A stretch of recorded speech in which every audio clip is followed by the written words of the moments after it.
Hello there, Richard from Beyond College Success, and today's topic is, does college guarantee success? By that I really mean, does college give you all the tools to be successful in all areas of your life?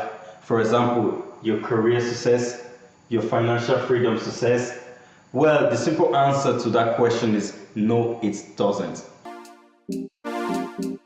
Now, I'm not saying college isn't important. College is quite important, especially as a young person who wants to explore and obtain a degree, for example, as a safe option or whatever. It is a nice path to take and a valid path for that matter. But in this video, we're going to analyze the college system for what it is, some of its advantages, limitations, and what it offers. Now, I just said college doesn't offer success. What then offers success? Well, self-education does, and I will define it here.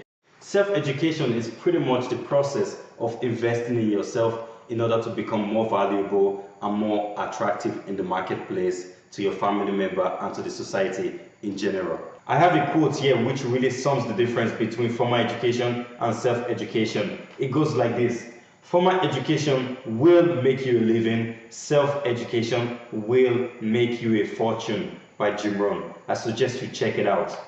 In today's society, it's becoming more and more and the social norm for students of all kinds to undertake the journey of college. And this is typically what you buy in when you decide to go into college. Here's the plan. They tell you, go to college, work hard for 4 years.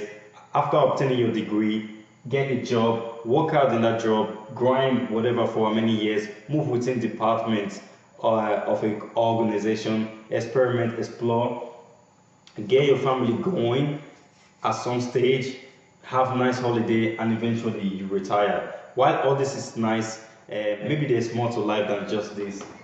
Here are some comparisons between formal education and self-education in my own opinion. So let's just tick through the list here. Number one is formal education primarily operates under the principle of assignments and deadlines. By that, I really mean they don't teach you how to be successful beyond college. Whereas self-education means that you primarily take responsibility for your own actions, which means you can go on to learn about success principles and apply them in your life. Number two, college and formal education typically trains you in a specific field. I have a wonderful example here. We have an engineer graduating from the department. What happens is, this guy only have one skill. If I poke this guy here, it will deflate so quickly that he won't be very useful in the marketplace.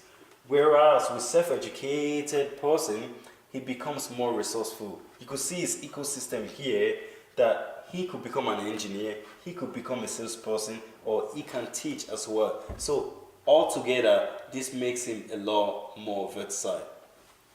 Number three on the list is formal education.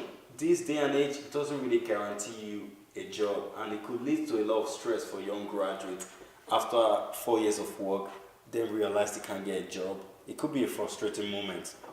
On the other hand, because of these guys' skills, it's more employable in the marketplace. Number four on my list is too much social conditioning. I just find that the formal education somewhat encourages group thinking, or at least you don't feel your uniqueness. Whereas self-education, you get the opportunity to develop yourself and develop your own uniqueness and bring that to the marketplace, which is obviously more valuable. Number five is the college system is set up to extrinsically motivate their students. And they do this by using point system and grade system. And you could tell that this is very limited way of doing things, but at least it gets some of their students engaged in their courses. On the other hand, self-education primarily means you're motivated to do things. You're motivated to take actions about what you've learned and apply them. Number six, college takes too much time for it to experience changes. And this could be obviously a hindrance because we are currently in the information age and things are changing so quickly. With a self-education beside you, you could change so quickly. You don't have to wait for college system to change before you change. Number seven on formal education is students are usually not ready to go into the workplace. Why is this? Because they particularly feel they lack some experience or skill. Whereas with self-education, you primarily work on yourself to gain some of this experience beforehand so that you could become more valuable in the marketplace. Last but not the least is you graduate with a similar degree. Now, obviously, you went to the same lab as your colleague, you attended the same lecture, so you're pretty much graduating with the same degree. Whereas with self-education, you get to define your own uniqueness. You read books that expand you beyond, and you gain experience that makes you more valuable and not in competition with anybody. Okay, that's it for now. I'm going to give you the practical aspects of this video and ways you could start taking some of these ideas and using it in combination with formal education to really start changing things for yourself. Okay, let's just crack through the list here. Number one on my list is start reading books. I do not mean your textbooks. I mean non-fictional books that will expand you and expand your knowledge. And also, if you can go to seminars or workshops, those are also a nice way of getting more information. Number two, become a doer. Don't just learn the information and keep it to yourself, but also take massive action. Number three, get a mentor who has wisdom and knowledge in a specific field. He could teach you a lot, obviously, and get a mentee who you could give that information to. It just creates this nice loop of information flow. And lastly, work on your own psychology, because that's where most of the problem is, the limiting beliefs that you might have. Okay, that's it for this video. Make sure you subscribe to my YouTube channel and like it and share it with a friend. Okay, that's it for this week now. I shall see you again. Bye.